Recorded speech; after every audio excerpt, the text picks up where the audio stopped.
जय हिंद साथियों, मैं चंदा। आपका स्वागत है A&S GKGS रिसर्च एकेडमी में। तो जैसा कि आपको पिछले वीडियो के माध्यम से पता ही होगा कि इस चैनल पर क्लास 7 के NCERT हिस्ट्री का चैप्टर नंबर 6 जो है ईश्वर के अनुराग, इसके आज हम पार्ट 4 को जानेंगे। पिछले वीडियो में हम पार्ट 1, पार्ट 2, पार्ट 3 को देखे थे, जिसमें विभिन्न टॉपिकों को देखे थे। तो आज हम पार्ट 4 को जानेंगे। तो चलिए हम पहले पिछले वीडियो की ओर चलते हैं, उसके बारे में थोड़ा सा जान लेते हैं। तो पहले जानते हैं ईश्वर के अनुराग के बारे में। तो जैसा कि आपको पिछले वीडियो में बताए थे ईश्वर के अनुराग के बारे में, तो ईश्वर के अनुराग यानी ईश्वर के प्रति गहरा प्रेम के बारे में इस चैप्टर में बताया गया है। या कहे तो मध्यकालीन में जो भक्ति परिवर्तन हुए थे, इसके बारे में इस चैप्टर में जानते आ रहे हैं, जिसमें हम विभिन्न टॉपिकों को जाने, जिसमें जाने मध्य काल में जो आंदोलन किए जाते थे, यानी भक्ति आंदोलन, सूफी आंदोलन किए जाते थे, इसके बारे में। तो चलिए हम जानते हैं थोड़ा सा भक्ति आंदोलन के बारे में, उसके बाद सूफी आंदोलन के बारे में। तो भक्ति आंदोलन है, मध्यकालीन में भक्ति के लिए एक आंदोलन हुआ था। इस आंदोलन का मुख्य उद्देश्य था ईश्वर के बारे में लोगों को जागृत करना, ईश्वर के बारे में लोगों को बताना। उसके बाद हम सूफी आंदोलन की बात करेंगे। तो सूफी आंदोलन एक था इस्लामिक आत्माध्यात्मिक और रहस्यमय वाद के बारे में बताना, यानी ये भी एक आंदोलन था जो रहस्यमय के बारे में बताने का आंदोलन था, जो लोगों के बीच रहस्यमयी बातें को बताता था। उसके बाद हम जाने थे मध्यकालीन युग में ईश्वर के बारे में। तो जैसा कि आपको बताए थे मध्यकालीन में 3 ईश्वर थे, यानी प्रमुख ईश्वर थे, और इनके ही अवतार जो आज हम विभिन्न ईश्वर को देखते हैं, इनके बारे में। तो चलिए हम जानते हैं मध्यकालीन में 3 ईश्वर कौन कौन थे। तो पहला कहे तो शिव, उसके बाद विष्णु,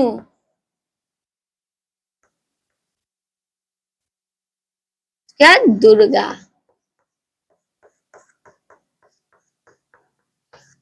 यानी मध्यकालीन में ये 3 भी प्रमुख ईश्वर थे, और इनका आज स्वरूप विभिन्न देखने को मिलता है। जैसे कि हम कहें शिव का अवतार, तो शिव का अवतार में हनुमान जी को देख लीजिए। उसके बाद विष्णु के विभिन्न अवतार देखने को मिलते हैं, जिसमें नरसिंह अवतार और भी विभिन्न अवतार विष्णु भगवान के देखने को मिलते हैं। उसके बाद हम दुर्गा माता के अवतार की बात करेंगे। तो देखते होंगे नवरात्रि के समय 9 दिन विभिन्न देवी की पूजा की जाती है। तो ये सब इन्हीं 3 भगवान के अवतार है, तो इसको भी याद रखिएगा। उसके बाद हम आगे जाने थे परमेश्वर के बारे में। परमेश्वर या कहे तो परमेश्वर का अर्थ तो सर्वोच्च ईश्वर, या कहे तो सर्वोच्च जगह के ईश्वर, जिसे हम परमेश्वर कहते हैं। तो इनका पूजा कैसे किया जाता था मध्य युग में, तो इसके बारे में जानते हैं।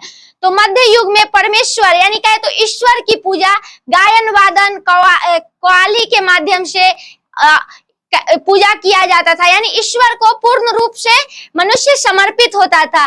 तो विभिन्न माध्यमों से ईश्वर की पूजा की जाती थी, तो इसको याद रखेगा। उसके बाद दर्शन और भक्ति के बारे में जाने थे, जिसमें हम बताए थे दर्शन का अर्थ तो दिव्य दृष्टि, जैसा कि आपको बताए थे, और भक्ति का अर्थ बताए थे जो ईश्वर के प्रति गहरा प्रेम, यानी कहे तो भक्ति होता है जो भगवान को पूर्ण रूप से समर्पित होकर जो पूजा करते हैं।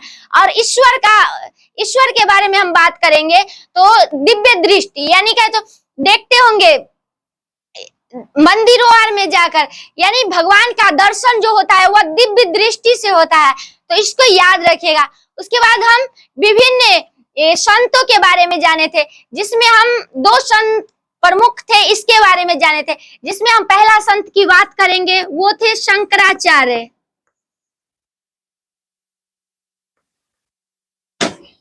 उसके बाद एक और संत की बात किए थे, जो थे रामानुजन।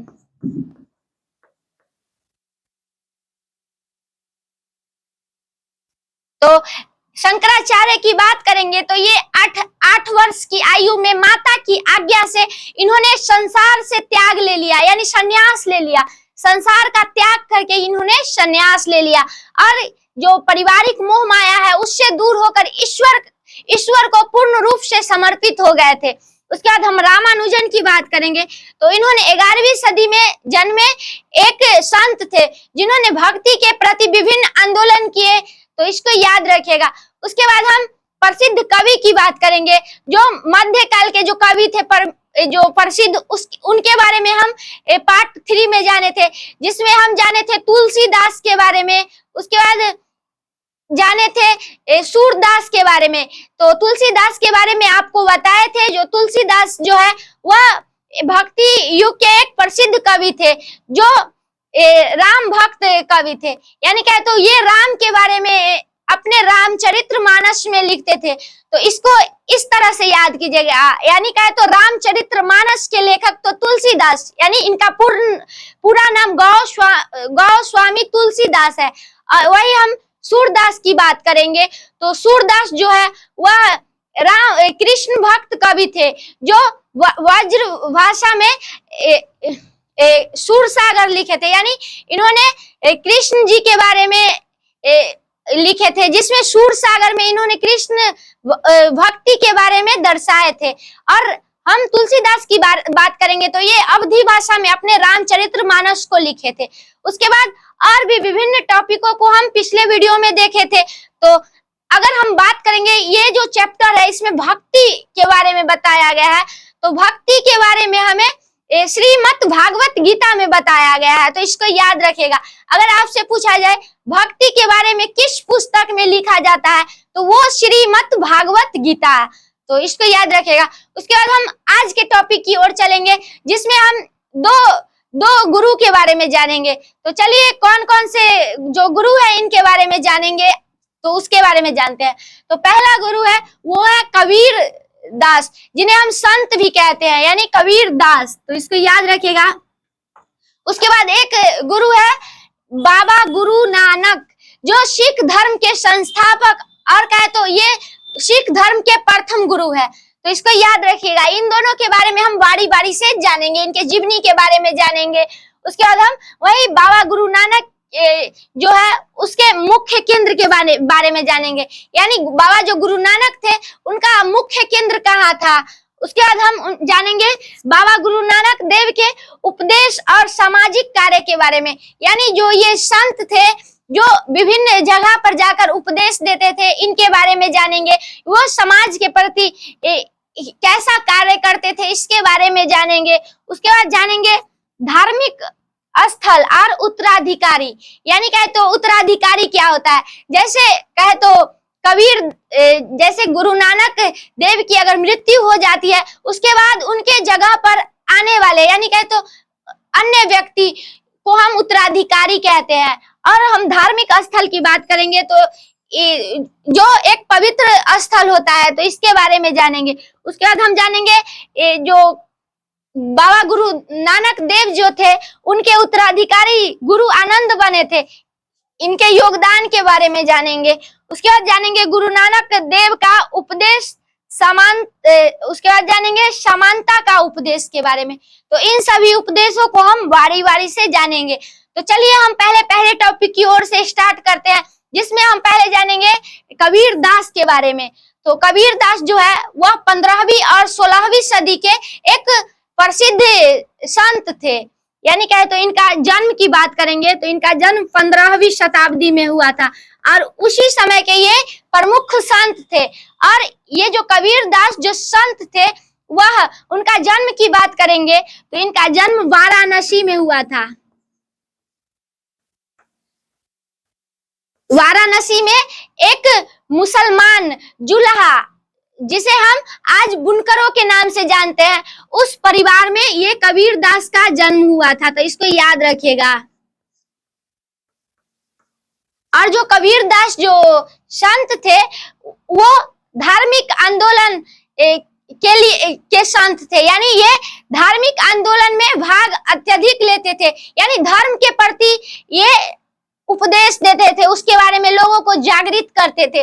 तो इसको याद रखिएगा। उसके बाद इनका हम बात करेंगे तो इन्होंने बताए थे कि ईश्वर एक ही है, यानी आज भी हम लोग किसी के मुंह से सुनते हैं ईश्वर एक ही है, उसे सच्चे हृदय से पूजा करना चाहिए, यानी मन में अगर हम भगवान की जप करते हैं तो वो पूजा हो जाती है।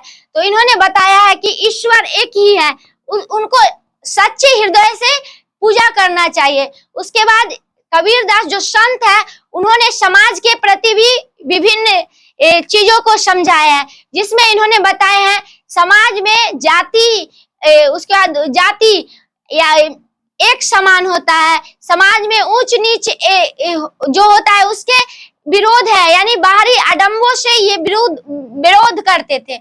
जिसमें हम मध्य प्राचीन काल में देखे थे, जो ब्राह्मणों द्वारा 4 वर्णों का विभाजन हुआ था, उसके बाद उस वर्ण में विभिन्न जातियां उभर कर आए। जब मध्य काल आए तो उन 4 वर्णों में विभिन्न जातियां उभर कर आई और उसके बाद समाज में छुआछूत की भावना बढ़ने लगी, अछूतता की भावना बढ़ने लगी एक दूसरे से।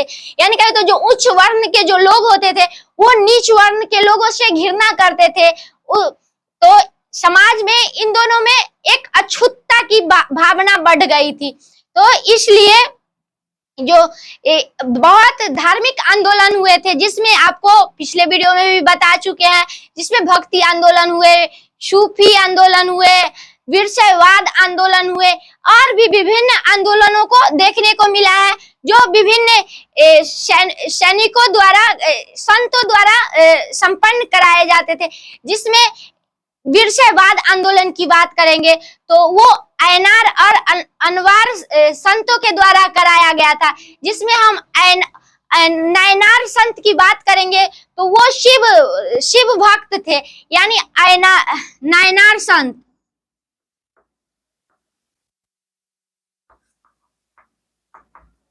ये शिव भक्त संत थे, यानी क्या, तो ये शैव धर्म के ये संत थे।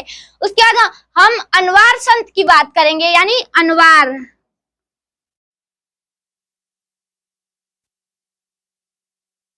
तो ये विष्णु भगवान के भक्त थे,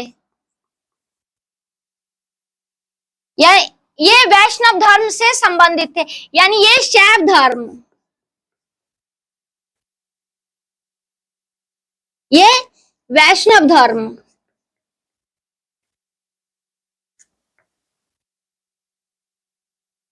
तो इन दोनों संत जो थे, यानी जो मध्य युग के जो संत थे वो धर्म के लिए आंदोलन करते थे ताकि समाज में एकता की भावना रहे। तो उसी में हम कवि की बात करें, जैसा कि आपको कबीरदास की बात करेंगे, तो ये भी समाज में एकता, यानी कहे तो समानता की भावना के लिए उपदेश देते थे एक दूसरे के लिए समाज में, ताकि समाज में एकता बनी रहे, अछूतता की भावना खत्म हो जाए। तो इन सभी के लिए संत, जो कबीरदास जो संत थे, इन्होंने विभिन्न जगह पर जाकर उपदेश देते थे उसको। तो कबीरदास के बारे में इतना ही था। तो चलिए अब अगले टॉपिक की ओर चलते हैं, जो है बाबा गुरु नानक नजदीक से एक नजर, यानी गुरु नानक देव के बारे में हम नजदीक से एक नजर जानते हैं। तो चलिए हम पहले जानते हैं इनके जन्म के बारे में। तो गुरु नानक देव का जन्म, तो इनका जन्म 1469 ईस्वी में हुआ था, तो इसको याद रखेगा। और इनका जो जन्म हुआ था वो तलवंडी, यानी कहे तो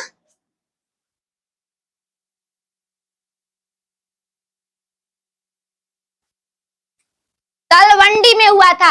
जो हम वर्तमान में इस जगह की बात करेंगे तो यानी तालवंडी जो जगह है वह वर्तमान में पाकिस्तान में स्थित है, यानी क्या है तो नानकाना साहेब पाकिस्तान जो वहां पर स्थित है, यहाँ पर गुरु नानक देव का जन्म हुआ था। और ये जो गुरु नानक देव थे, ये क्या तो सिख धर्म के संस्थापक थे।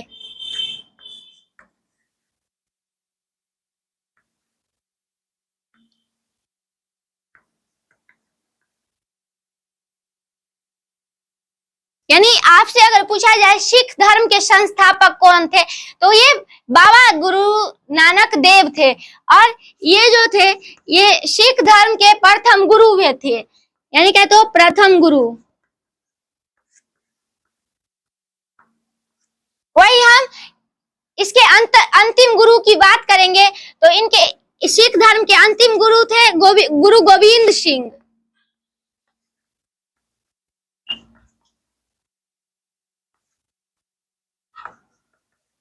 जिनका हम जन्म की बात करेंगे तो ये अपने बिहार में हुआ था, तो इनके बारे में हम आगे जानेंगे। तो अब हम ये गुरु नानक देव के बारे में जानते हैं।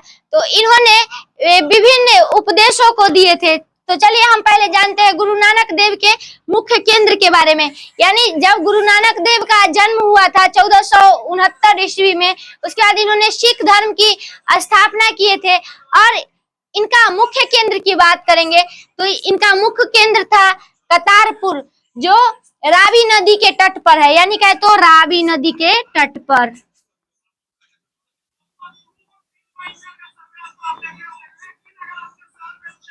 यानी इन्होंने जो प्रमुख केंद्र जो स्थापित किए थे वह करतारपुर में रावी नदी के तट पर स्थापित किए थे, और वहां से इन्होंने विभिन्न यात्राएं भी की थी। तो इसको भी याद रखिएगा। उसके बाद हम जानेंगे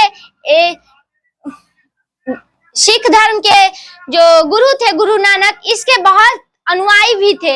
यानी कहे तो इनके जो अनुयायी थे वह विभिन्न धर्मों को जातियों को छोड़कर अब सिख धर्म के जो गुरु थे उनके साथ अलग अलग यात्राएं करने लगे। उसके बाद इन्होंने अपने जाति धर्म को भूलकर एक साझी रसोई की स्थापना की और वहां उन्होंने खाना पान शुरू की। यानी साझी रसोई की बात करेंगे तो आज जिसे हम लंगर के नाम से जानते हैं, लंगर।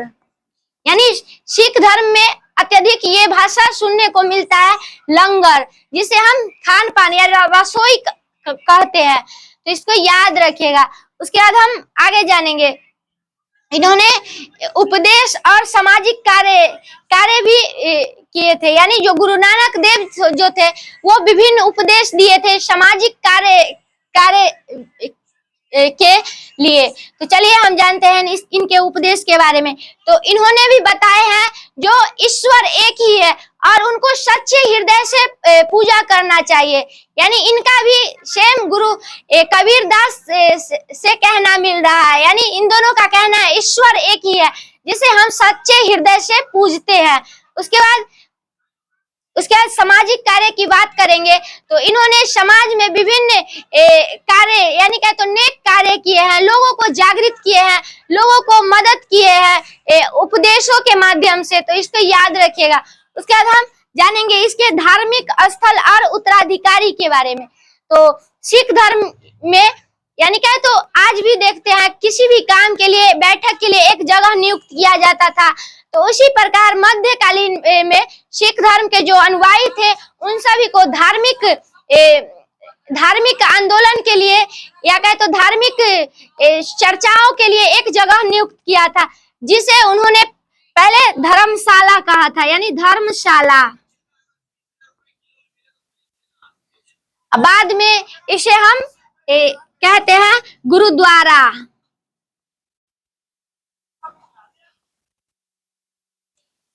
यानी क्या है तो धार्मिक कार्यों के उपदेश के लिए इन्होंने एक जगह नियुक्त किया था, जिसे मध्य काल में हम धर्मशाला के नाम से जानते हैं। आज की बात करेंगे तो उसे हम गुरुद्वारा की नाम से जानते हैं। तो इसको याद रखेगा। उसके बाद इनकी मृत्यु के बाद इन्होंने उत्तराधिकारी चुने थे। तो हम पहले इनकी मृत्यु के बारे में जानते हैं। तो गुरु नानक देव की मृत्यु 1539 ईस्वी में हुआ था और ये अपने मृत्यु से पहले अपने एक अनुयायी को उत्तराधिकारी मान चुके थे, जो थे लहना। यानी कहे तो लहना उनका नाम था। यानी सिख धर्म के एक अनुयायी थे लहना, उनको गुरु नानक देव ने अपना उत्तराधिकारी चुन लिए। उसके बाद इनका आगे चलकर नाम भी बदल गया, जिसे हम आगे चलकर गुरु अंगद के नाम से जानते हैं। तो इसको याद रखेगा। यानी आपसे अगर पूछा जाए गुरु नानक देव के उत्तराधिकारी कौन थे, तो वो लहना थे, जिसका आगे चलकर नाम बदल गया, जिनका नाम पड़ा गुरु अंगद। तो इसको याद रखेगा। तो अब हम इनके बारे में जानते हैं। इन्होंने अब अगले टॉपिक की ओर चलते हैं, जो गुरु आनंद का योगदान। यानी अब सिख धर्म में गुरु आनंद के योगदान के बारे में जानते हैं। तो जो गुरु नानक देव थे, वो विभिन्न रचनाएं किए थे, उसको इन्होंने यानी गुरु अंगद ने संग्रह करके और अपने काव्यों को इन्होंने